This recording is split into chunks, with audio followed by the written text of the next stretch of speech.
Wave energy? Paano?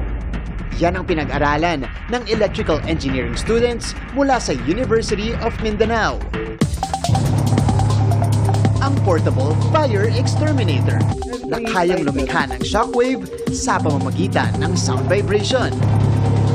Yung device namin is for instantaneous fire. Yung sisimula pa lang, yun ang nagkagandang device namin kasi pwede siyang ilagay sa ceiling. Pag may na-detect na fire, kaya extinguish kaagad. So, meron tayo ngayong speaker/amplifier na siyang mag-create sa atin o gagawa ng sound wave. Papaganahin natin ang lighter.